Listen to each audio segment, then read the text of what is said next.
welcome back to Redlining on this. It's definitely getting colder. It's winter. It's getting chilly, but we're inside and it's nice and warm with air conditioning. And Rich, how are you going, my friend? I'm just, hold on, wait a second. Yeah, I'm still dry. You're still dry? Yeah. You're still dry. I'm That's not good. wet. That's good. Yeah. We almost had floods again, and it was touch and go. It was nerve-wracking. But today, across from us, who was just telling us some flood stories just before we started rolling, is the beautiful Owen Evans, who is the founder of Lo-Fi. Welcome, my friend. Good evening. Lovely to be here. Have you ever been introduced as beautiful before? No, but I know people think I am beautiful, so that's right. Yourself? Yeah. I'm my own biggest fan, so we've tried to do this a few times, so it's good to finally be here. Should we touch on the love of a heavy glass? I love a heavy glass. And also glass. Drinking liquor out of a heavy glass. Yeah. I brought my own here. Makes you look like an adult, and I need all the help I can get. And I turn up and there's already heavy glasses. So, these are the Northern glasses. Cheers, brother. Oh, cheers with my water, my sparkling water. Yeah. And my Coca-Cola diet. So do you prefer here, let's have a chat. Do you prefer a big ice cube? Yep. Or do you prefer like a crushed ice or several ices? It depends. At the moment, we've only got the big ice cubes. If I'm having whiskey, anything straight, big cube. Mm-hmm. If I'm having Coke or something refreshing, or maybe a rum and ginger beer or something like that, crushed. Okay. It's nice like that. That's quite specific. It definitely affects the flavour. It does. I like smaller ice because it melts a touch. Right. But then I end up always with a little bit of watery shit at the bottom of the glass. And people finish drinking. I'm like, no, it's icy water. Yeah, with whiskey or anything good, you don't want it to melt too fast. That's the thing, because you just want to slow melt, keep it cool, because you sip it slowly. So you want the big glass. So I've only just discovered whiskey properly. It was one of the first things I got drunk on properly, and I can never drink it again. But then lockdowns, a friend gave me a very good bottle of whiskey, and it was all I had. Yeah, and it was delicious. And then it became, I thought you could just session drink on it. And you can't. Right. No, you can't. It's not a session drink at all. No. There was some horrendous hangovers that was like, what are we doing wrong here? How do you like your water, Rich? Fuck off. So how has the summer been for you so far? Fucking shit. Are we allowed to swear? I hope so. Because we can. Not the best summer we've ever had. We've had gigs cancel halfway through when we were there. We've had festivals cancel the play. We've had gigs not go ahead because it's too wet. Yeah. So not great. No, it's been atrocious. And after COVID, that's not what you want, is it? Right. So how as a promoter, do you deal with that? We're at the point where it's not after COVID anymore. We're pretty well past COVID now. And the thing is with COVID, when we came out of lockdowns, it was firing massively. Like it was awesome. It was great for us. It was great for us for a couple of reasons. Through the lockdowns, we worked very hard on the culture. So I think it's very important. What you're doing here is part of it, and it's very important.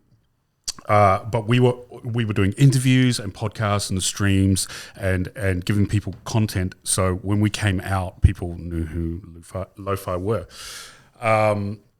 And so the lockdowns were great when we came out of them. It sucked when we were in them for lots of reasons. But we're kind of past that now, and it's kind of also before lockdowns, it would be like if there were 2 or 3 gigs, that was a nail in the coffin. There just weren't enough parties. And after lockdowns, that kind of went away.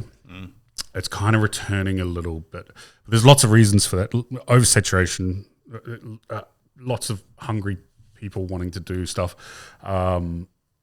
Terrible season, muddy Splore. Splore has a massive effect on the party scene.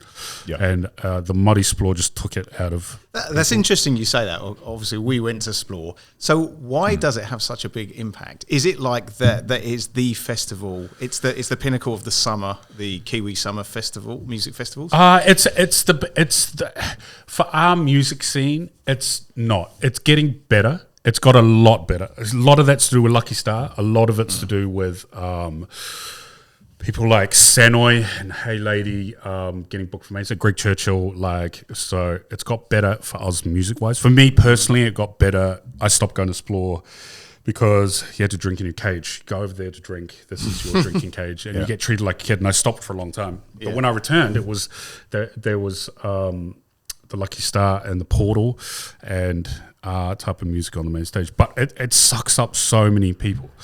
But if you look at it another way, if you go out to when you say sucks up people, do you mean crew and that sort of No, just punters, general punters. Everyone goes to Explore. It's our biggest festival. Hats off to them as well. They sell out without even dropping a lineup. So they've done the hard yards. It's awesome. It is very impressive. As much as we get frustrated with some music sometimes or some of the things, you've got to take your hats off to what they've done. But at the same time, it's like if you go out one week and you have an amazing night, the next week you're like, oh my God, I had such a great night last weekend. I want to go out again. But if you have a terrible fucking time, you're like, that sucked. I can't be bothered with this. Like, Gotcha. And that on top of rainy weather. Yeah. Now, that, again, we've done a few smaller gigs at like Ink since then. And they've gone well. Yeah. But yeah, I mean, Beacon lost a shit ton of money. It depends who you listen to. They lost a lot of money with their festival. So, and they were like sell out 2 or 3 years in a row. So how can you throw a festival, make money, have it be a success, and then all of a sudden 1 year? So why is that? Why do you think that is? Not enough people went out. A terrible season. Just people have had enough of going out. Looming recession. Yep. Very storms, Inflation, prices of everything's gone up. Exactly. oversaturation. It's too many DJs, not enough gigs. Yep. Yeah, lots of little. I don't think it's one reason. There's probably reasons I'm not even thinking of. But that I think, yeah. It's funny you should say about Explore because like that first night, like, it's the first time I went, and looking forward to it. But I knew deep down in my head, because I've been to festivals in the UK where if it rains, it is shit. And as soon as it didn't just rain on the Friday night. It fucking thundered. It was windy, and it destroyed the whole site. So the whole site's muddy, and it puts it makes the whole rest of the weekend shit. And but it still went ahead. We've had people trying to throw festivals, and it's been cancelled 3 times. It's like, that terrible. It's terrible season for house and techno. Terrible, just in general. Like there was and it's not over. Yesterday I had to go get my kids from school because there was supposed to be another massive storm, which turned into nothing in the end. Yeah. But I think everybody's just jumping the gun pretty fucking fast now after that. First on flood. edge. But at the same time, you have to look at it as we raked the council and the mayor over the coals. So what do you expect? As soon as it starts raining, he's going to be like, put it out there, like And I agree with why we raked them over the coals. Didn't do a good enough job. But yeah, what do people expect? Yeah. Well, I think it's an unprecedented thing, though. Like 100 years since that last happened. So I think, it's tricky. So now everyone's a little on edge with the whole thing. Yeah. Tricky. But people have really suffered through the initial floods. I mean, like some people can't even go back into their houses now. And it seems to be like... Even since then? Yeah. True, because I red stickered or... exactly. The house is red stickered. So if there's any chance of it possibly happening again... then obviously they've got to take every precaution. I went and picked my kids up at 12 o'clock yesterday, and I looked at the back of my garden, and it was like starting to pour, and I was like, one of the reasons I did pick them up was because I didn't want to have to deal with everyone else picking them up at the same time. But I rang around a few friends. I said, do you want to pick your kids up too? Yeah. So like everyone like conversion picking their kids up, panicking, and then, eventually nothing really happened. But because of the summer it's been, because of the weather we're having, everybody's on edge. Yeah, little bit of tradie talk because my day-to-day is being a tradie. But the problem is in Auckland is the ground's oversaturated with water. Yeah. So we're seeing all these jobs in like factories and whatever, and the water's coming through the concrete, like the concrete floor. And they're like, can you fix it? It's like, you can't. It's the water table's just changed. You have a dry season, that goes away. But there's too much water in the ground still. Yeah. So we got done here. So on that first flood, we were 6 inches underwater in here. Luckily, we keep everything off the ground. Like I don't like bending over and picking things up, so I keep everything quite high. And it just never recovered. And then the next one, like 2 days later, 6 inches again. We just finished cleaning it out, happened again. And then from then on, every time it rained, I'm looking at the camera up in the corner there on my phone going, what the fuck? Come on, no. But it's quite funny when you like see the reflection of the lights on the floor and like pelican cases floating. Yeah, man, we boosted down to Waihi for a holiday for that first flood because we just didn't realise how bad it was going to be. And then we were kind of watching it on our phones, and I was showing my wife videos, and she's like, "That's photoshopped," and I'm like, "No, I don't think it is." It was like bottom of town, like fully flooded. I did some filming down in Hawke's Bay last week, and it's a matter of perspective, but fuck, they got done. Holy, I've never seen anything like it. I was amazed. There was a house that travelled 4 kilometres. I was like, that house there, which is in one piece, that was 4 Ks up the road. Unreal. And was Clark Gayford with him?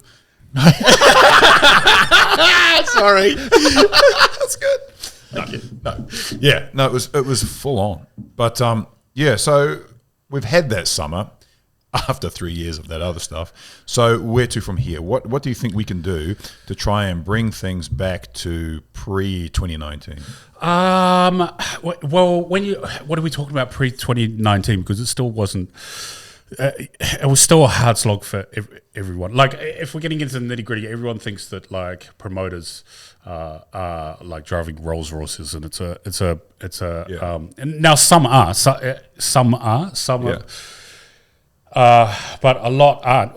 A lot of us just pour our heart and soul and own money into this stuff. So what are we talking about pre-2000? How far back do you want to go pre-2019? Like, it was. Can you remember a time when it was more robust, when people were making money, not necessarily Rolls Royce money, not fuck you money, but just like it depends, because and having fun, most importantly. It depends, because I don't do this for money. It's my I have a business that earns me money, so this is a passion thing. But funnily enough, this is a topic that we've been talking about, our own podcast called For the Record, which will be coming out soon if people want to tune in. But we will we'll cut that out. I'm joking. But like, it is, I find the subject quite fascinating. So before I left for London in 2003, and I wasn't a house and techno head, but I was a big music fan, and New Zealand and Auckland was thriving. There were 23 clubs in the K Road area playing house and techno. Sorry, that was 2003. 2003. Before 2003, because I left in 2003. There were festivals in the park every weekend. There was New Zealand on there pumping money into it, and when I got back 10 years later, and I was a house and techno head, there was none of that. There were a few people flying the pole, and there were good parties. Like, this isn't slagging off the people that were doing it, but a couple of things happened for me as a DJ. I got fucking frustrated because I was a jobbing DJ, not making my money from DJing, but DJing every weekend in London and around Europe, and then came back thinking I was big deal, and it was not at all. Like, I could not get gigs, and my opinions on what people were doing, I thought they were wrong, and I was pointing the finger, and I got frustrated with it. I tried to stop, and looking to carry on that conversation took a while for me to realize, like, you can't moan, you have to do something and get involved. And the people weren't doing anything wrong. They were trying their best and actually sinking a lot of their own money in, but it does make me question what the fuck happened. And now that we've done this podcast, and we do ask this for a lot of people, there's a lot of things, and I think all of them mold into it. But the crack epidemic was one. Terrible drugs burst onto the scene. The licensing laws changed, started closing earlier. My theory, which is a big part of it, is the free download thing. The value when music went away. So the people that used to make money off CDs and selling music was gone. So less incentive for people to actually push that side of the scene. Depending on who you speak to, one person we spoke to, Rob Warner, who's very knowledgeable, was basically like, well, it was just saturation, and it became very competitive, and to get all of the fringe parties and all the clubs started playing not underground house and techno, like the cheesier side of it, which had an effect on what happened. But I think it was a lot of things. Now, with what's happening now, I don't think it's an issue. It swings and roundabouts. So you have ups and downs. We haven't really had a down apart from this year. Like, we've worked really hard, and everything we've done has had good results and is working, same as the people around us. And also, like anyone that's heard me at afters, I always say this: like, our music comes from hardship. Like house and techno is born out of hardship. So house music was born out of the gay scene not being able to go to bathhouses because of the HIV. Yeah. So they started going clubbing, and house music came about at the same time. And in Detroit and techno, it was black kids trying to drag themselves out of poverty with their own thing. And in Germany, it was the Berlin Wall coming down, all these empty warehouses. It was exploding.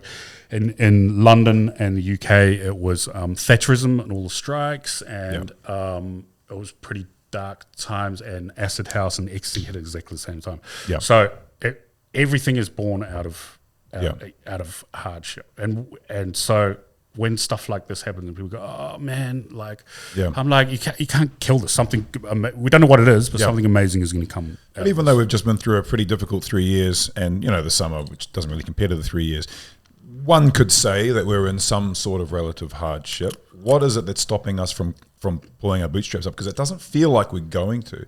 In what way? Are you talking about the party scene? Are you talking about in general, or are you talking the parties?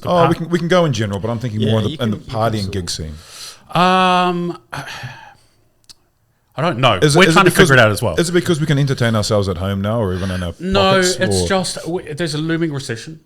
Yeah. Now, two things happens with recessions with a party scene. Is one, this happens and people are trying desperately to save for a house, and they're like, we don't have any frivolous money to spend on this stuff. Yep. But what happens when it really gets hard is people go, actually, we can't afford a fucking house, and this is shit. So we're actually going to spend money on frivolous things because what's the point in saving? And then there's a resurgence. So that'll happen. Yep. And also, like, all of us that do it aren't going to stop doing it. Yeah. For us at Lo-Fi, we with the lockdowns, we never had a winter we haven't had a winter season in years. Usually, especially as DJs, you have summer playing every weekend, and then you need some time off, and you do that through winter and just do the odd gig. We haven't had that for 3 years with the lockdown. So for us, it's like we can let's just breathe easier touch, man. Like we'll still do the odd gig, but we've done pretty well. We can chill for a bit. No one's going to forget who we are. We'll still do all the side with like mixes and interviews and podcasts and stuff like that. This stuff, like So. Yeah, I don't have the answer. I don't know. Yep. I do know that with international DJs in general, their prices are coming down because it's a worldwide recession. The costs that they're asking for are ridiculous. And a lot of them have, for whatever reason, maybe some of it's moralistic, maybe some of it's just they can't get that. Their prices are coming. Can you give us a bit of an insight in what it's like to bring an international over? I was thinking sort of like where are the first seeds sown? Obviously, is it because they're in Australia? And generally. Well, it depends. It depends where you're getting them from. So, like we've got Aussie internationals, which are pretty easy to get over because they're just in Aussie. But with generally with international acts, you have to. It's kind of like a silent bid. Mm-hmm. Now, it helps if you have an in, but at the end of the day, they're still booking agents and they're still trying to make their cut. So the more that they can get out of you, so it's just a big game, man. So did they contact you to start with? Yeah, no, we did the hard yards. You've still got to, if you were starting out, you'd have to be very lucky to be able to book a big international. So what we did was we booked like the best that Aussie has to offer, and we booked the best that New Zealand had to offer also, and put up a website, say who we've booked, so that we don't look like no one. So now when we book, we've got a name. A presence. Yeah, a presence. But it's still, you rely a lot on who's touring and who wants to come to New Zealand. Now, I'm pretty sure if we could get hold of DJs direct, we would end up with a better product, because a lot of the DJs that are coming actually want to see New Zealand. And I've always said we don't have the best party scene, but we can show them an amazing time, whether that's fishing and barbecues and the Kiwi experience. But when you go through a booking agent, you don't get that option. They're on selling to whoever. Yeah, gotcha. It does surprise me that a lot of internationals that sort of come over, they do the gig and they leave again. Considering you've come all this way. Yeah, but it's like you got to look at it for a couple of reasons. That they want to make money. Yeah. Their touring is how they make money now. So the more gigs they can do, the more money they're going to make. And also, they're a puppet for the booking agency. The booking agency wants to get as many. So unless they're like again, we make contact with DJs and they were like, we would love to come back, and we'll come back for a longer period if we can make it work. So that is stuff we are working on. Yeah. Is there room for negotiation with the price once you've locked them in? Not really. No, not really. You've got to have. It's very easy to lose money, and there is, but not. It's not thousands. You know what I mean? Like, and there are better deals. And the more you work with a booking agent, and the more professional you can be, and the more you can take, the better it gets. But you can't. Not really, unless they really want to come and they're asking for 30,000. It's like, dude, it's a 500 person party. Like, we can't get that. So a lot of DJs may be used to playing to you just touched on it there, maybe used to playing to like more people than they would in New Zealand. So no, not for yes and no. Let's go through both answers. Okay, so you have to remember that most DJs they're not playing festivals every weekend. They're clubbing DJs, and clubs aren't any bigger than what we have in Auckland. Yeah. So for someone like Liga, where we got like over 450, that would be the same as playing most cities, man. Yep. Unless you go to like a hub that's like London, where they have super clubs, and you probably get, maybe a 500 more. Excuse me, maybe 1,500 more, but not really. Yes, DJs play big festivals, but the general public thinks that that's what they're doing all the time, because that's what the DJs want filmed. They don't want their shitty smaller gigs filmed. They want big messes. So that's what gets filmed, and that's what gets put out. Yeah. So you've got an international DJ locked in, and you're ready to promote the show. So what happens next? A whole lot of bullshit. No, like, it is pretty ridiculous, and it's things that we're working on as well. But you have to you do get frustrated with it, right? But you have to remember as well, these guys most of them don't have families. They're touring DJs trying to make their money. They've given up families and a normal life to go to. So you have to respect their craft and what they're worth. We get frustrated sometimes when they put in riders. Right. So my thing is, if I'm booking a DJ, I'm expecting party time. But especially because the first couple of international DJs we booked, they came over and were like, "What are we doing? Yeah. It's a good time." I'm like, "This is great. Like, they're up for what we want." And then we got DJs that would ask for a ridiculous rider, ridiculously expensive. Alcohol, very specific, costs a lot, and then they'd turn up and be like, "We're not drinking." Yeah, and we'd be like, "Well, first of all, we got all this booze. We're still going to drink it, but it's cost us a lot of money." Yeah. So it depends who you get. Do you know the rider before you book them? No. Oh, so you can book the DJ, you can settle on a price, and they can come up with this rider that's like, fucking hell. But it also depends on what size. It depends on. Some DJs don't want to deal with agencies, and you can be very personal with them.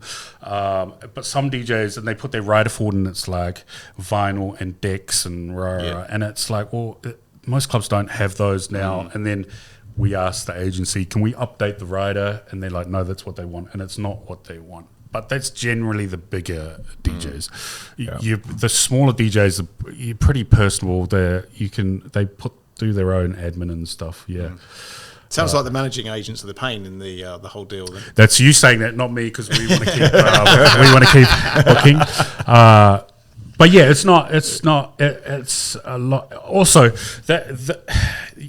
the thing for us is this is a passion thing, right? So everyone doing this, we're not getting paid to do all this admin, but you're dealing with companies that it's their job, and so them doing it 10 emails a day to get that answer compared to Oz, where we're like trying to get those true. emails. Yeah, True. it's a different thing. Yeah. So people also got to understand, I'm sure they do if they know you, is that you work full time. You got a day job. Like Lo-Fi is your passion project. I run 2 businesses. Got 2 children. I have a wife. Professional DJ, semi-professional DJ, and then Lo-Fi, and then babysitting all the fucking DJs that play for us with all their little issues. No, I'm just kidding. It's I'm pretty good at managing my time. You have to be. My poor wife gets the brunt of it, especially in summer, because like playing every weekend is not a healthy lifestyle, and it's not healthy for time management either. So it's challenging sometimes, and we do try to wind it down. But I just got to balance everything. It's just like everything. Sometimes you drop the ball with that. If it wasn't Lo-Fi, you'd be dropping the ball occasionally with something. So yeah. So as you get older, what are the first things that you sort of like pull up on a little bit? Like, what are some things you sacrifice to so you can? In all honesty, when Lo-Fi, when kids came along and something had to go, and I loved rugby and watching rugby. Yeah, that was first thing out the door. Yeah. Like that takes a lot of time, empty time, and empty partying. It's different if I'm partying for a gig, like the hangover and whatever after is worth it. We can't justify that for a rugby game with your friends and you have a 6-hour session at the pub. Like, do you actually go? Are you talking about actually going and watching the games? Sometimes, or just going to friends' places, watching games, going to the pub, watching the game, or even following it. Like, so sport went out the window. Gym, which is like fitness. No one can tell. He's good. It's good we're filming from here. That always ebbs and flows for me. That's always find that hard. That's hard for most people. But it's that unless thing. you don't have kids. That's actually quite easy for me. I don't mind at all. I do wonder what I did with all my time before I had children. But I wouldn't change it for the world. So of course. Yeah. So you got 2 kids? Yeah. Nice. Cool. So I've lost my train of thought. Not only do you obviously put on club gigs, but you also put on a stage at New Year. So how many years have you been doing that now? I've played 6 years, and I think we've done 4 years. We've done it so much that the years are starting to blend into each other, and I can't the parties are blurring and what happened. I'm not sure which it was. Yeah, but obviously that's quite a big thing to manage, stage manage. No, it's pretty easy. That's probably our easiest gig. Yeah, Armour fucking awesome. They trust us with so much, and it's that thing that we were talking about before we rolled, where it's like brands help brands. That's how it should be. They recognize what we bring to the table, and we recognize what they're doing. And they trust us with what we do, and they are reasonable with our budget demands, which we work really hard on getting DJs paid, and among other things, artists paid, and they understand that. As much as at times their budget is tight, and we do have conversations about it, they still understand that, what we're doing is the right thing. And you seem to be getting the production bigger and better every year. Yeah, we work. It's just the... If you've got if we're throwing 3 or 4 gigs through the year anyway, whatever we're doing for those gigs end up at like art and artistry, and the more time we can give our artists, the more money as well, the better it gets. But that's for us. That's as close to an international house and techno festival as we're gonna get, I think. I never hear a bad thing about it. Everyone I know who went there, especially last year, everyone loved it. It's on the verge of, I think, and it's not a bad thing, it's based around a family-friendly, homegrown festival, but there's so many people going now that it's on the verge of becoming like Splore. It has to get a little bit more commercialized, and there'll have to be more security and things like which depends. It depends who you're talking to. Some people don't want that, and some people do. But we noticed that with we noticed with the lockdown party where they were the only festival to go ahead, that there was a lot of Insta kids. There was a lot of crowd that we'd never seen before. Yeah. Which is some people don't like. Some of our crew don't like. I'm like, this is the reason why we're doing this. So was the reason for that just because it was the only one to go to? And that, okay. But we saw a knock-on effect of that crowd was starting to go to our gigs. So and generally in the house and techno scene. So that's not a bad thing, right? No, in my opinion, that's the whole point we're doing this. Like we're trying to spread the whole mission. Personal mission for me is I said at the start, like 10 years, if we're still arguing about getting paid or not getting paid, and especially my friends who are super talented and still have to have day jobs and stuff like this. This is a paying, especially with production and stuff. It is a paying industry, well-paying industry overseas, and we've done some things wrong that it's not. And so the whole mission is to, like, it doesn't have to support. Look, I look at it this way: it's like imagine having whatever you've worked towards in your personal life, a good job or a good business, and then getting paid $500 to $1,000 a week on top of your wage. That's huge. Yeah. But that's realistically, that's what DJs overseas are getting. That's what's happening in London and things like that. So there's no reason why it shouldn't happen here. Yeah. Is it a geographical and population issue here, though? Because it's so far away. Yes, some of it, but also... And again, this is just my opinions, and they can always be changed. But a lot of it is we, as DJs, did things that were helping, which didn't. We thought we're helping, but weren't helping. Which is playing for free and supporting, thinking we're supporting the party by playing for free. Yeah. Now the problem with that is that if you're one of New Zealand's leading DJs, and I put myself in this category, thank you very much, but you're playing for free, like how is the kid that's just starting supposed to get paid? And there were things done and still done where things like stacking a lineup of like 7 DJs to get people through the door. You can't pay 7 DJs what they're worth if there's 7 on the lineup. And then there's other things that are my personal things. Like I try not to play bars anymore because I've played so many bars. I think it's still fun. But I'm stopping someone up and coming or someone that makes a wage. That's a slot that they could have and they'd get a lot more out of it for me. And especially when I can play clubs and festivals. It's very different if I didn't have that outlet. Like that's a really good outlet. But there's only so many slots. You can't take all the slots. It's not that I'm getting all the slots. I've said this to other DJs and it's my personal opinion. You can't have every slot. And again, another thing with DJs at the top is that they should be pushing their. This is again my personal opinion. And people can listen in. Tell me to fuck off. Stop being big-headed. Exactly. But like the DJs at the top that have been DJing for years should be pushing their personal artistry, whether that's into live shows or live sets or things like that, because also people look up to them. I look up to them.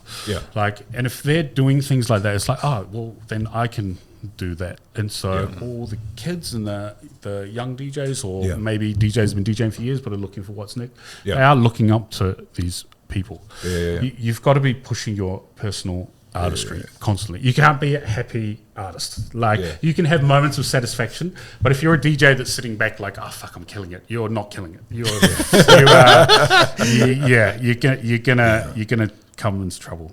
Who are you learning from? Who's your mentor when it comes to coming up through, especially in the? I mean myself. I'm listening, as you can tell. No, in all seriousness, it depends because I've had different.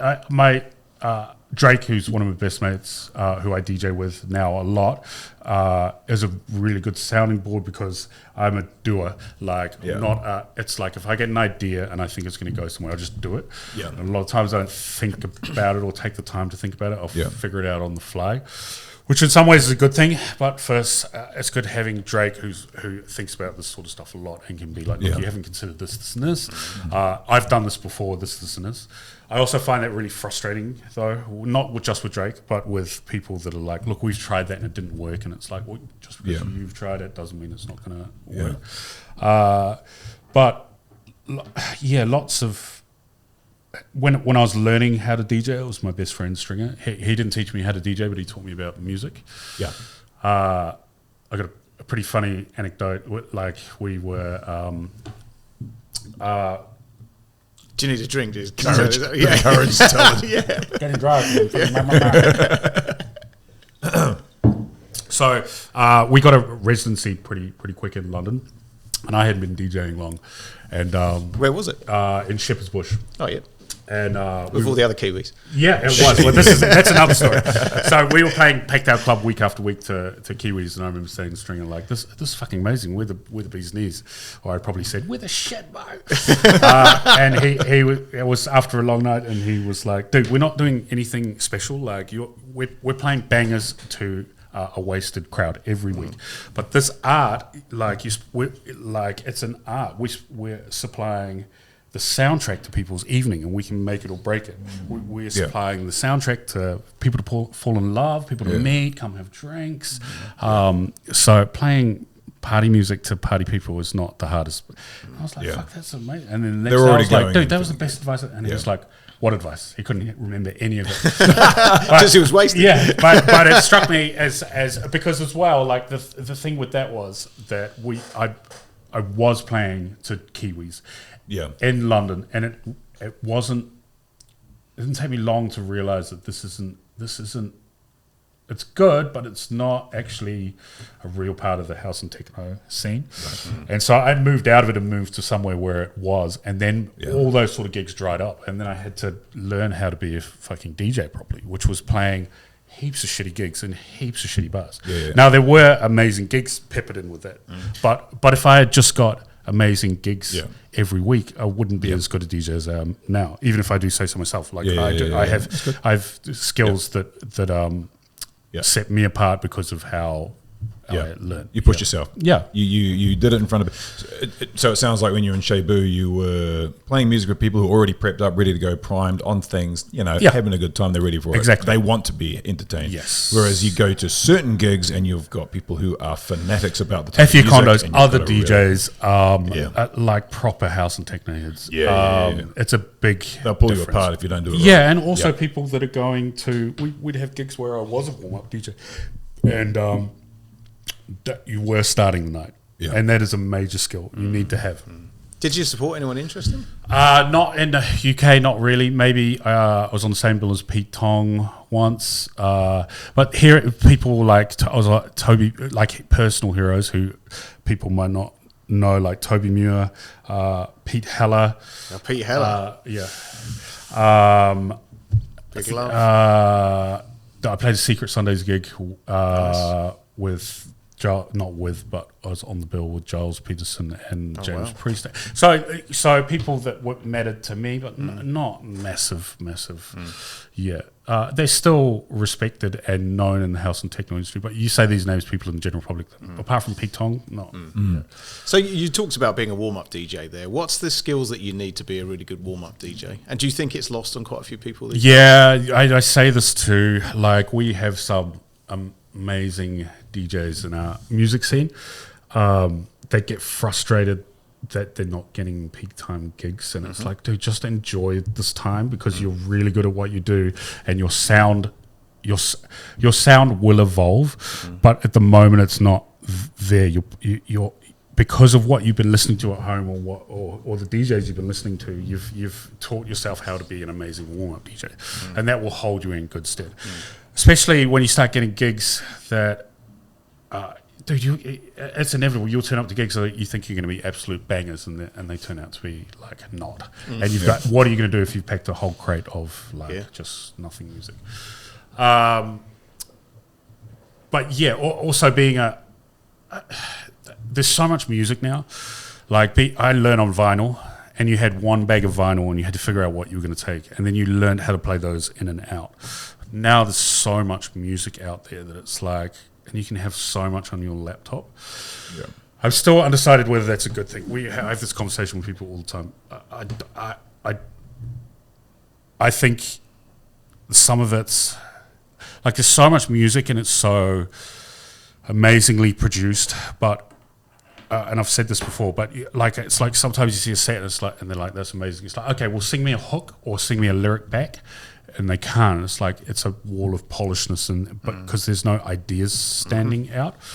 So that's one thing I miss about vinyl is like every track had to matter. B-side, if you got a track that was like a peak time A side and a warm up on the B side, that's like because you can pack more in your bag, especially when you're touring and you're going to like France and stuff, and it was like you could only take one bag. Yeah. So that's interesting actually. So on average, how many records would you take? Like 50 to 100? It depends because I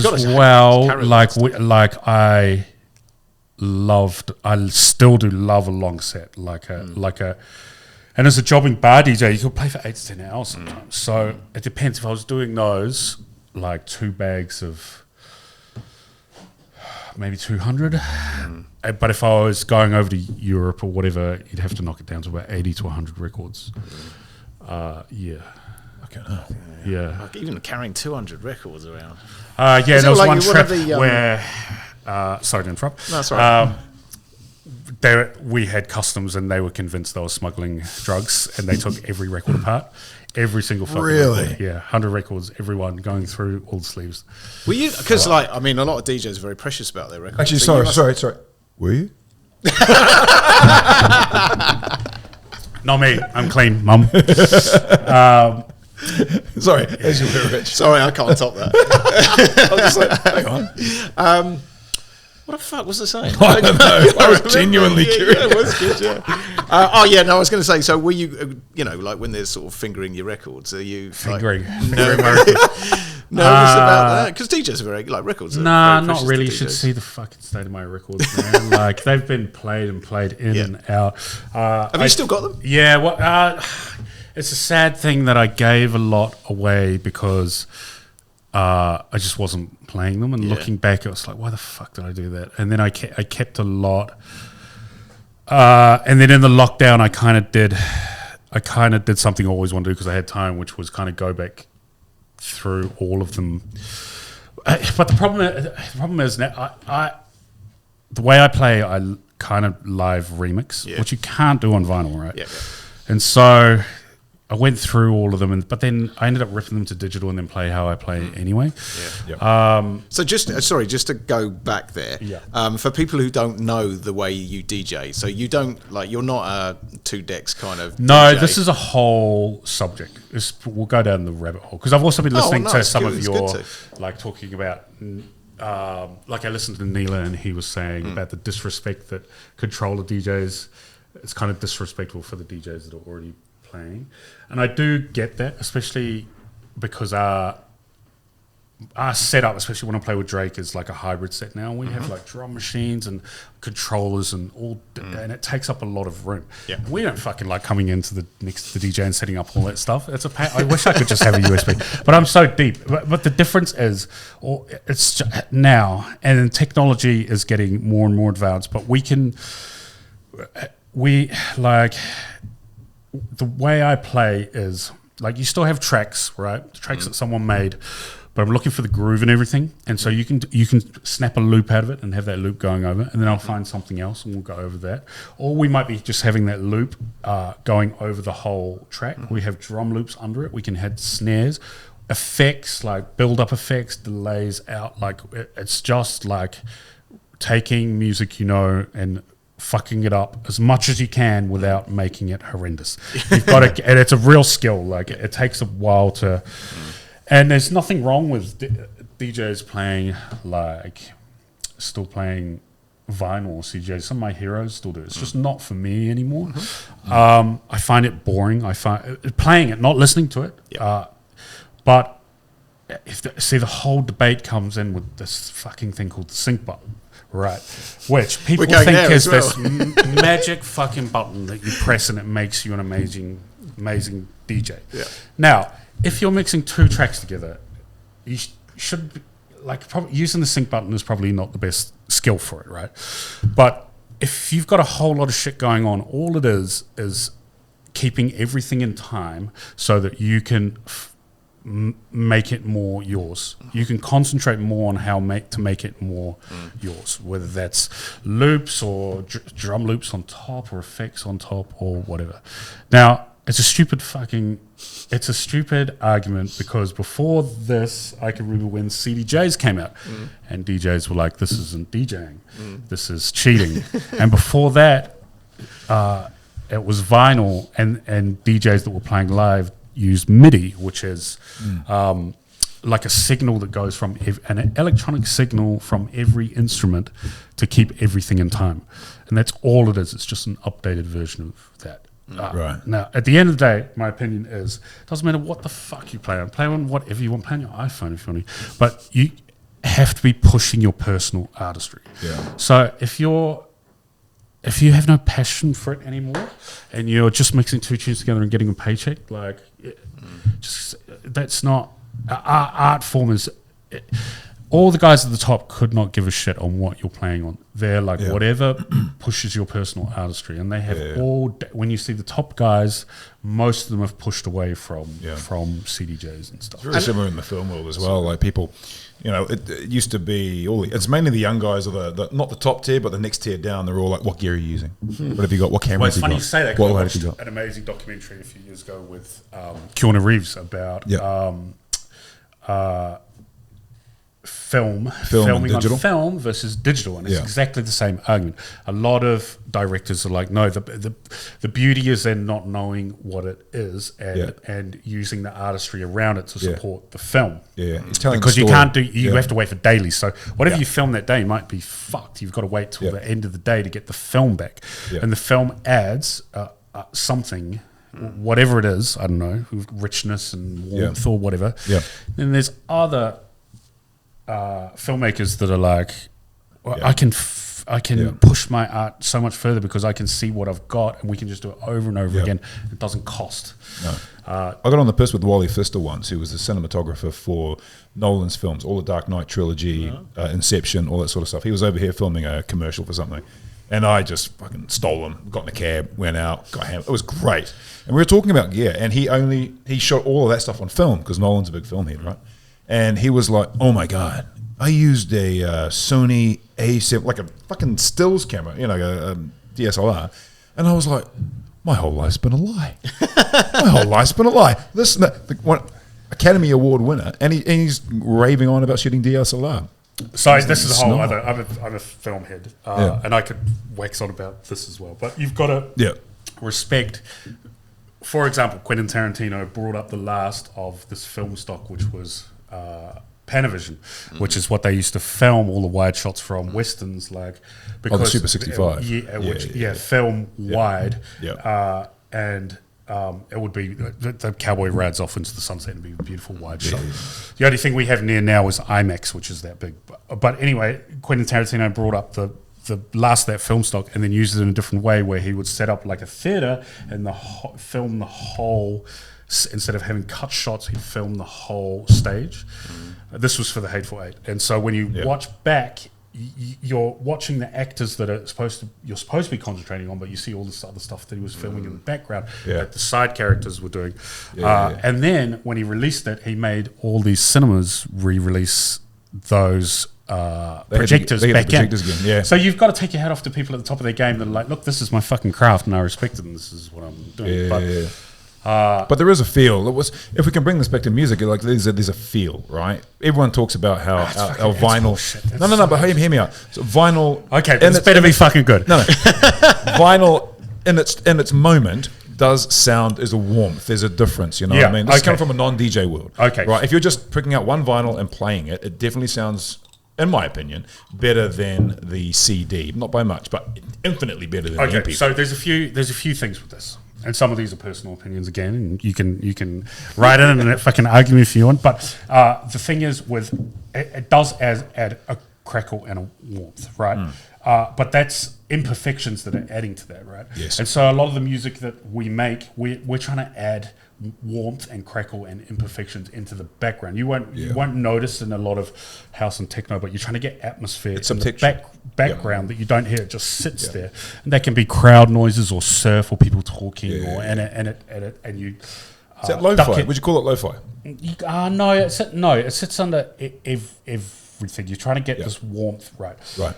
Now the thing with vinyl is if you have all these musicians, right, and they've recorded on analog equipment into the analog microphones, and it's recorded onto analog, and then it's played through an analog amplifier. It sounds fucking amazing because everything is analog.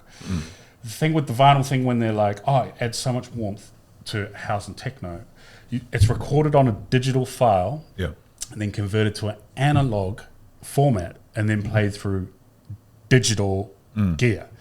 So it's arguable what it's adding, because yes, vinyl does, but not the way we're playing it. Yeah.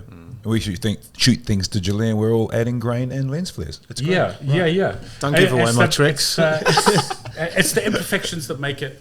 So here's the whole argument with the AI. Like, it's sneaking into all our. We're always talking about AI. Yeah. You can't escape it now, though. You can't escape Floods, AI, Len Brown.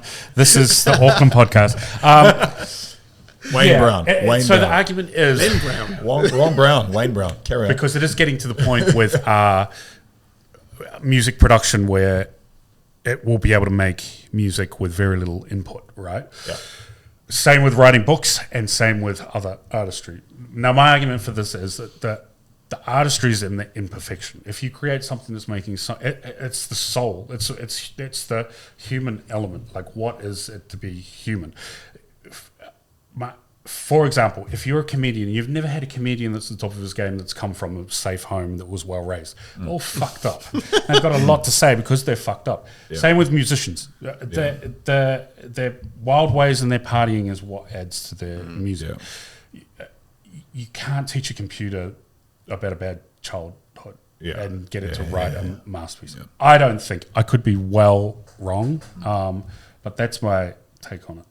Yeah, the magic's in the imperfection, and it's the same when I'm playing. Like, I like to hear the imperfect because then I'm like, you're trying, and I know you're doing something. I don't like it to be super polished. And I think there's where certain artists come along, like singers. So there were, in the early 2000s, there was that really produced sound. You had the boy bands, you had all of these. They come from the Mickey Mouse Club, and they're all properly trained. And then along comes Amy Winehouse with every imperfection in the vocal range you can think, and it was perfect.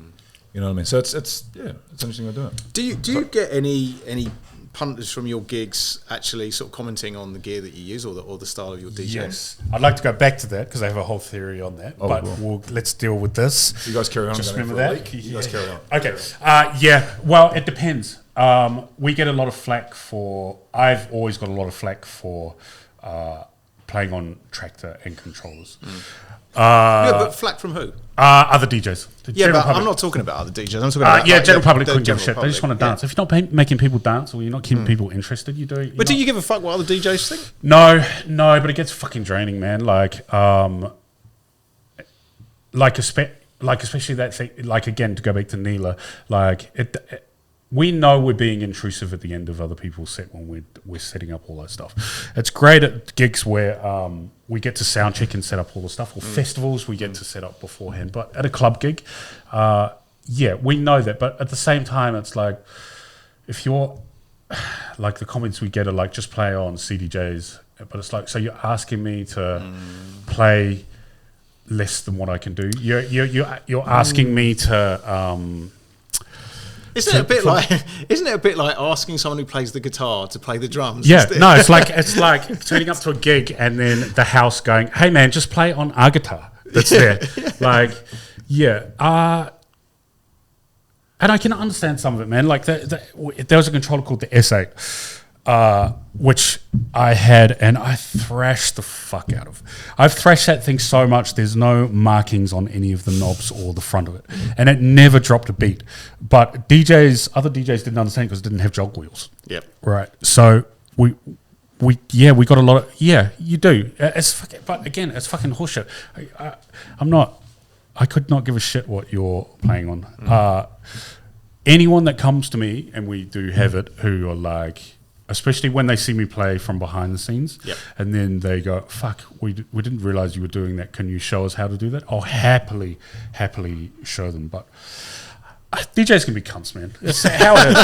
We're a catty bunch of fucking nerds that are just, we're the biggest nerds in the world, man. Like, we all think that everyone's like, oh, DJs are so cool. We spend hours fucking trying to find music to make people happy. We're like... It's the appreciation of the art form. It's not necessarily what you're doing at all. It should be just. I love it in all its forms. It's I put more into it than most people. So people should have some goddamn fucking respect for what I do. But yeah, it's that thing. I love it in all its forms. Whatever you're doing is fine. I get frustrated with people that aren't pushing themselves or aren't pushing themselves and expecting... Aren't pushing themselves. Yes. Right, back to Amy Winehouse. Come on. So that whole thing with the imperfection. So right. So because since I've started producing music, right, I've sucked down pop music whole, and everyone rides me for the type of music that I'm listening. But the problem is that I'm listening for music for samples, right? And also production values. The production values in the pop world, they're the best producers in the world. Give us an example. For example, man, like, it's quite a long story, but there's this thing called stems, right? Which is basically you can DJ and you can have drums, bass, pads and synths, and vocals. And you can cut... someone had to make that music in that format, right? And you could do that. In the last year, not even that, Serato have put out a software where you can strip out really quickly whatever you want. Yeah. Particularly vocals, which is game changer. Yeah. But I've been listening to all these vocals from in the pop music world because I'm trying to find samples. And like when I'm saying samples, sometimes it is a whole song that like I like remixing things that people think are cheesy and then making them cool. Like I did that Olivia Rodrigo because the vocals really hit something. I found them really emotional, and then I made it into a house and techno tune. But like some of it's just listening for like breaths or fucking the mumbling before they jump on or whatever, and you strip away everything around, and you realize that how perfect their fucking voices are is unbelievable. And then I went down a rabbit hole because I was like, okay, people say that music now isn't like back in the day. It's not like Fleetwood Mac and Pink Floyd and stuff like that. And when I'm saying I like listening to pop music, people go, but it's because it's not written by them. Yes, some of it, but some of it, like I'm listening to it going, how can you be 22 years old and have all this emotion in your voice and not be recognized for it? Yeah. And I think all it is it will be in time. We're just missing the format that we used to have. Yeah. So that, again, there only used to be so much music, CDs, radio. There's just so much now, and it's downloaded that you just, and a lot of people don't listen to radio anymore. Yeah. We're just missing it. Yeah. I don't think it's still as important as it ever was, and the pop acts are still, we're still not going to get a lot of them because of our age, but a lot of it is still very fucking important and very fucking talented. Yeah. And Amy Winehouse is a prime example. That would be classed as pop. Yes. But looking back, I was talking more about the voice, just about the voice, not necessarily the production. Yeah. But Mark Ronson's fucking amazing. So, what do you think about the manufactured game show pop artists then? And some of them have gone on to have like good careers. Well, they're just a voice, essentially. It's a really hard one because it's fucking cheesy as fuck. But like I get, especially now that I've put this out there and I've told this to friends and stuff. There's a lot of fucking closet fucking X Factor listeners that send me stuff and they're like, "Oh my god, check out this guy's voice." Yeah. So I think it's fucking horrendous in the way that it's. A lot of it's how you look, even with the voice, with the spinning chair thing. It's a fucking gimmick. Like a lot of it's how you look. And a lot of artists from back in the day wouldn't get the opportunities now because their voice isn't up to scratch. But you have to think about as well with this, like And especially, like, I'm trying to sing on my fucking tracks, and I listen back, and it's fucking horrendous, and I can't listen to it. So right? can you, for the record, can you sing? Right? No, I cannot. No. Well, here's the thing. I have a pitch, and if I do it enough, I can. And with studio wizardry, I can make it sound pretty fucking good. Yeah. But I find it cringe listening back to it because you have to listen back to it a lot. Yeah.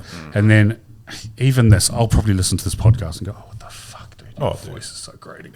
Yeah. So it depends what you mean by can you sing, because the argument is someone like Anthony Kiedis can't fucking sing.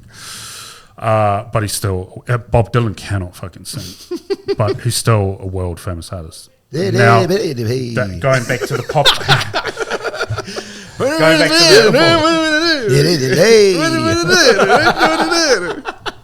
but going back to the pop idol thing is like, it's knowing what I know now, stepping up to the mic in front of people and singing your heart out and being pitch perfect is a massive, rare, very fucking rare talent. So is it easier or harder now to become a professional singer with the introduction of these game shows? I'm thinking back to like the 80s. Harder. Interesting, It's with everything, even with the DJ stuff, it's not... I think we're in a weird time where it's like you're looking for things to hit, right? You got to have that soundbite, you got to have that TikTok, like. Whereas the hard work thing is gone. Like you can be like a jobbing singer and then like work hard and gig, and then it still does happen, but it is harder. But also you have to remember in the 80s, like a lot of the pop stars were lead singers that came out of bands and finished with the band and became pop stars in their mid-30s and early 40s. Robert Plant, Robert Palmer, Fergal Sharkey, Phil Collins, Peter Gabriel. It doesn't happen now. I don't know. What the fuck am I talking about? Who fucking knows? I don't know anything about pop. All I know is that I have... I'm getting righted by people because I'm listening to the fucking beautiful honey voice of Harry Styles going, fuck, have you heard this? And they're like, what the fuck are you listening to? And I'm like, what if I strip out all the music? And 9 times out of 10 people are like, fuck, you're right, man. Like, I was in a studio in Melbourne doing some voice stuff several years ago, and the guy had all the stems from Killer Queen and also Staying Alive by the Bee Gees. And Killer Queen, obviously Freddie Mercury is amazing, right? And he stripped it right back. And the thing with that one, you didn't realize how many different tracks he was actually in. He was harmonizing himself, and they only had 8 tracks to work with. So he would go over and over and over and over, and it was all a big risk. But fucking hell, when you listen to him stripped out, it was amazing. And then he thought, we'll listen to Staying Alive by the Bee Gees, and I was like, here we go. But no shit, once you took out the cheese that was the thing in the time, the Gibbs brothers were just like, fuck, they're unbelievable. But it was just, I'm sure they reluctantly did it, but not because, cash made it disco-y. But that's incredible. So it's 2 things with that. One, I'm a huge Queen fan. We'll go back to that. But the whole, you have to remember at the time, that thing that they were doing wasn't cheesy. That was the height of fucking music. I mean, everyone thought that was that's what I mean. That album, Staying Alive, was... It's the soundtrack to Saturday Night Fever, right? The seminal disco film. But what I'm saying is when you strip away whatever it was at the time that was big, you've still got just the talent and just the voice. And it's fucking unbelievable. So the thing with Queen with that is that, and it's very rare, is that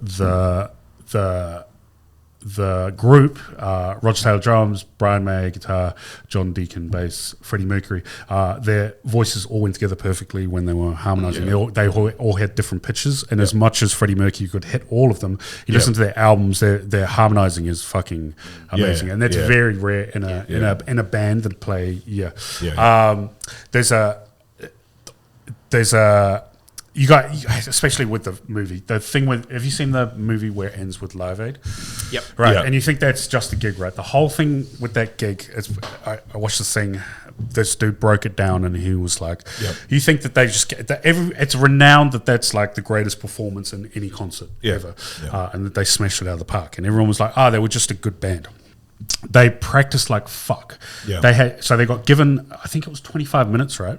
Yep. So they timed it. They had to speed up some of their tracks. In the middle, he does the whole, it has to be timed perfectly. And when you listen to things in the background, right? Yeah. So they come on and they do a quick, you'll hear them all doing their little sound flourishes and checks. Yeah, and a couple of them are timed. Roger Taylor goes, that's the start. And when he's doing the at the end, he does another one, and it's like that's the, and it's timed absolutely bang on. Yeah. Pretty amazing. Yeah. That's the first band I was ever into. Yeah, fucking amazing, eh? I didn't like the film, if I was honest. No, I didn't like a lot of it was bullshit. They fucking all the timing of certain things was purely done for drama. I was fucking bullshit. Like, why? And also, Freddie Mercury was the biggest fucking partier ever. Yeah. He loved his life, apart from the HIV, obviously. Yeah. Loved his life, and it made him like the movie made him a pathetic, sad victim. Which he wasn't. Which he wasn't at all. And they all loved each other. They all had their ups and downs, but it wasn't like it was in the point where they loved him so much that they did a record called Hot Stuff, which is basically a disco record. None of the fucking band wanted to do it. None of them liked disco, apart from Freddie Mercury. But they were like, dude, well, if that's what you want to do, that's what we're going to do. Yeah, small things like that. How they met in a car park. It was like they didn't meet in a car park. Freddie flattered with Brian May. I think it was one of them. It was all mixed it up. And they said, they found out he had AIDS just before the Live Aid because it adds to the drama. He found out 2 years after Live Aid. Little things. I was like, come on. But it's Hollywood, isn't it? That was. I reckon some biopics should be like a short series, like a 3-episode, 4-episode, hour-long series, because it's worth it, and Queen's definitely worth it. Yeah.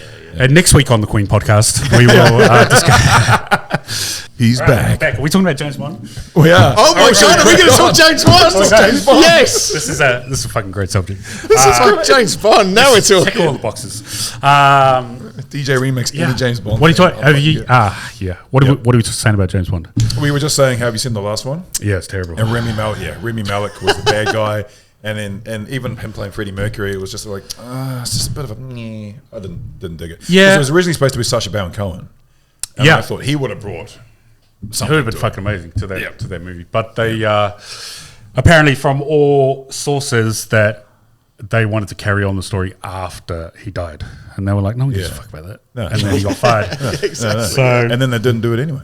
Maybe a few people were like, guys, come on. You guys didn't really do anything after. So James Bond is not relevant this day and age. Disagree wholeheartedly because he's not relevant. Disagree.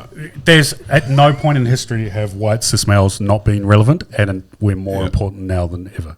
I'm just kidding. The world needs us. Didn't expect that. No, man. Welcome to the White Male Podcast. Here's the argument. It is relevant because Britain is they're leading. They want Idris Elba, who is obviously a black actor, which is a huge thing, which shows how much our time is progressing. Because that wouldn't have fucking happened 20 years ago. No, I think you misunderstood what I meant. What about James Bond not being relevant? I love James Bond. I'm a massive James Bond fan, and I love all the films. But when Daniel Craig came along, it completely broke me. But I just don't feel that. I think Ian Fleming's James Bond is not relevant at this day and age. He's relevant in the 60s. So what I'm saying is I think the next James Bond film should be, number one, it should be a retrospective. Number two, it should be directed by Guy Ritchie. And number three, it should be... set in the 60s? Set in the 60s. Yeah. So it should be set in the Cold War. And you could either have a remake. The only other thing you could potentially do with James Bond is to bring Bond, have an older Bond, and bring maybe Pierce Brosnan back. Because I like Pierce Brosnan. And he's still in good shape. Exactly. Yep. And have him come out of retirement. The only danger with that is it turns a bit Austin Powers. Right. We could go down this rabbit hole. Because again, I'm a film dude, and there's lots of strings to this bow. But what you're talking about, Quentin Tarantino wanted to do after Pierce Brosnan had retired, and he wanted to do Casino Royale set in the 60s in black and white. Yeah. And the Broccoli's, Barbara Broccoli and all those guys, they're very precious with their... It was unbelievable that they got Sam Mendes, who's a massive filmmaker, to make that movie. Arguably one of the best Bond movies. Skyfall we're talking about there. Yeah. Yeah. I love Skyfall, but geez, But they he shat didn't the want to bed do. with They fucking did Quantum. it. They did it again. They never Is that the wanted- one where he's at the Scottish Highlands at the end? Yeah. I liked it. I thought it was a fun. It was a lot of fun in that, and it wasn't as. I don't know. I enjoyed it. I thought it was. I as well. It It was a good- amazing bad guy. Yeah. Who's the bad guy in that? Javier Bardem. Oh, no! Javier Bardem. Oh no! I must be like he was awful. He Really? was so he's a great actor, but he was Yeah. so weak as a Bond. I can film, tell a you're the Bond type of villain. guy. Your favorite Hello, movie James. is Pretty Woman. That's rough. That It's is fucking rough. That is. No, when Javier Bardem does his monologue, when you first see him come out of the elevator and he's walking on, "Hello, James. How do you like my island?" I was like, "Fuck, he's amazing." Okay, so all right. So Look. here's the thing with Daniel Craig and with Pierce Brosnan. The first movies in the series were directed by a Kiwi guy. I can't remember his name. Not Martin Roger. Campbell. Martin Campbell. Martin There we Campbell. go. And he knocked it out of the park both times, which Yes. is why I reckon he should have the next one as well. And I loved how they were very different styles, Yeah. and they gave him another shot Yeah. to do it. Unfortunately, he made Green Lantern, and that made a fucking for life. Yeah. Yeah, yeah. But no, you're right. Goldeneye is actually one of my favorites. It's good, What's his name? Pierce. Pierce Brosnan. He's my Bond. You know what I mean? That was my teenage years. That was him. Earlier. Fuck, I loved Goldeneye. I really enjoyed. Also, Tomorrow Never Dies. It started to go a little downhill after that. Right, Roger Moore was mine, but my favorite is Timothy Dalton. Which Dalton's no one- good. So now we're on the same page. Now Dalton's good. Now we're on the Yeah. same Hey, it was- page. Living Ahead of his Daylights time. is amazing. Yeah. I wasn't the biggest fan of License to Kill. You see, License to Kill is great. That's because my peak. License to Kill is really misunderstood because it is Bond at his best, at his most ruthless. And he's a cold motherfucker. Yeah, And he's dealing with exactly. real world problems like Colombian drug dealers. She's going on a honeymoon. So okay, so the thing, what you need to do is you need to go all the way back and watch Dr. No, and you watch how Sean Connery plays Yeah. James Bond. Yeah. He's an asshole. The way he treats women, I'm not suggesting that's how women should be treated, by the way. But In that's, real life that as is well. that's Connery how, was not a- yeah, yeah, that's was how not a Ian very Fleming progressive- Should have a wrote. slap. It's okay Yeah. to slap her. I'm Wrote just saying, James it's Bond, okay to right? slap her. Yeah.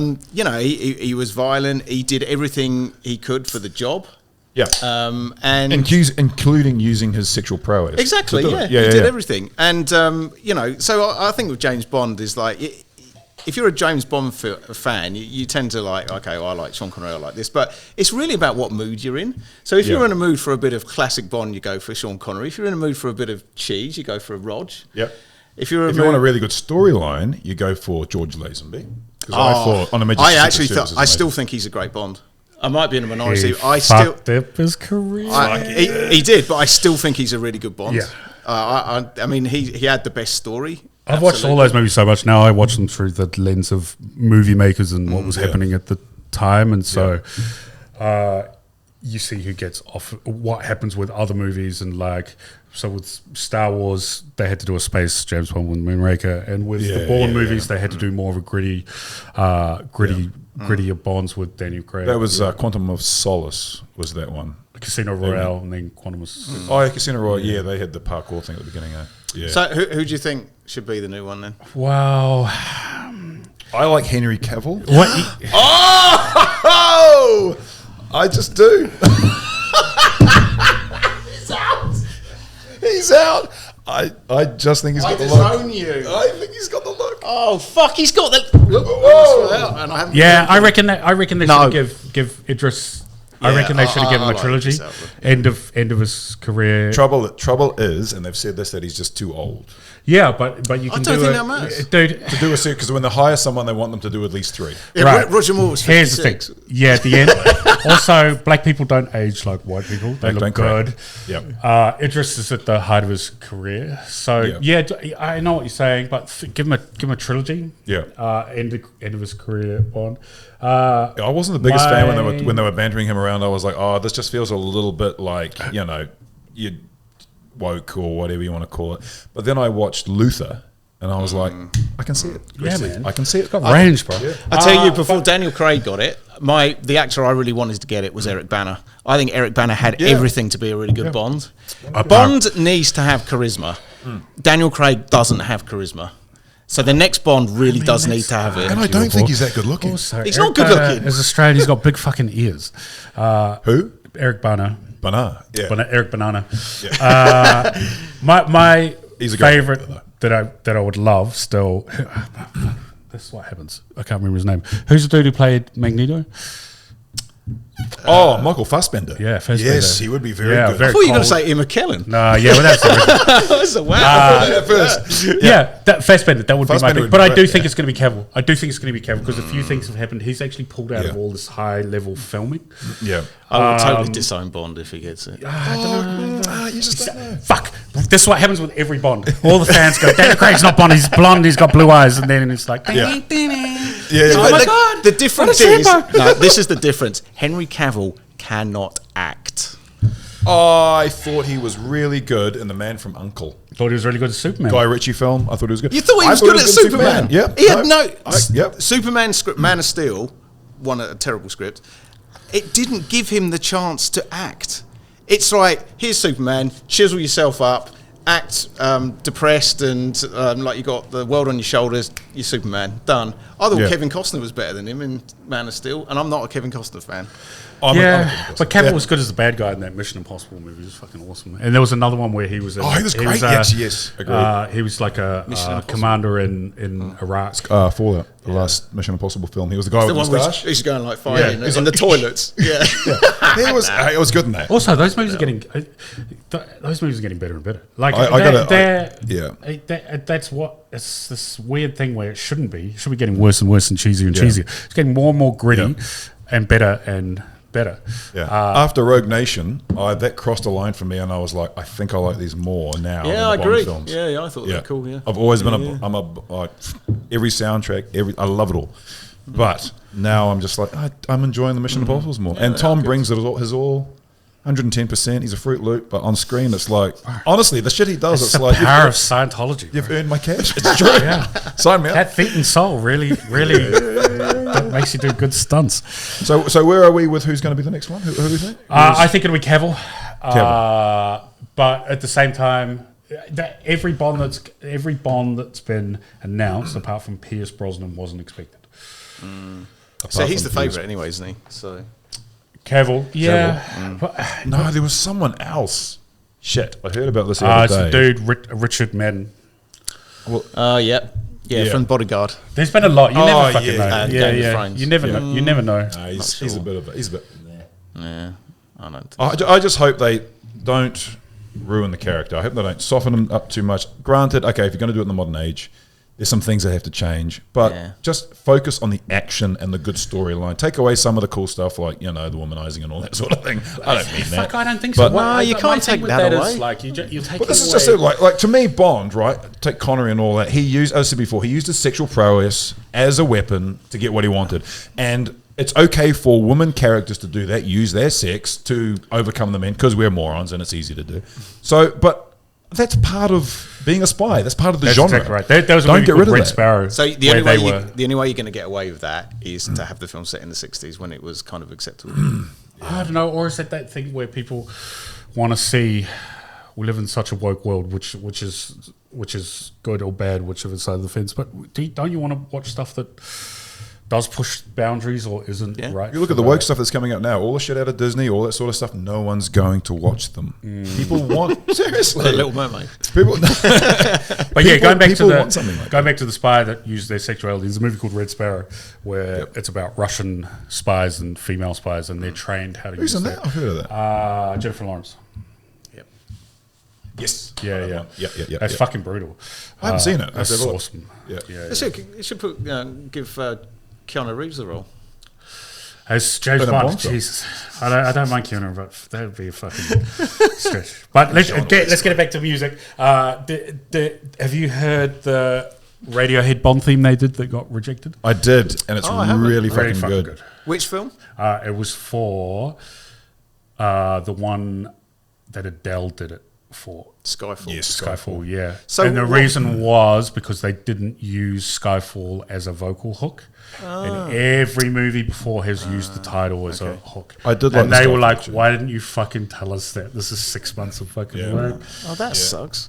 And back to Amy Winehouse, tragically, she was actually also in serious chats to do one. And then she would have been amazing. That would have been. So, okay, let's round this off. Favourite Bond thing? Theme? Favourite Bond song? Live and Let Die or... the name escapes me. It's a Roger Moore one. Nobody does it better. Nobody does it. That's Carly mine. Simon. That's mine. Carly Yeah. Simon. Simon. I love that.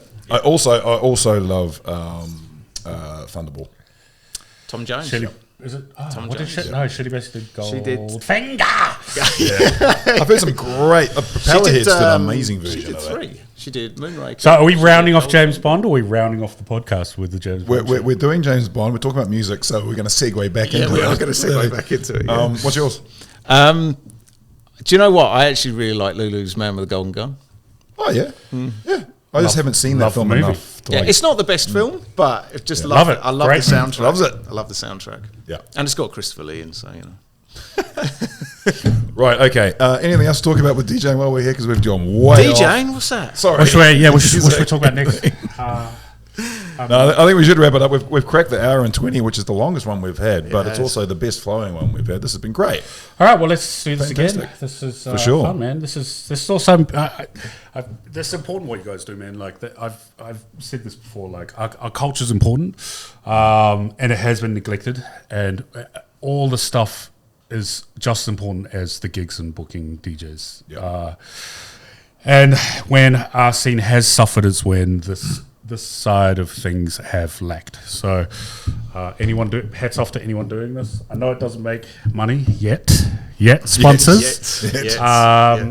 So well done, guys. Like, I've been listening. I know my friends have Cheers, as well. bro. Oh, cool. I guess we should also round this off by going, so what have you got coming up? Oh yeah.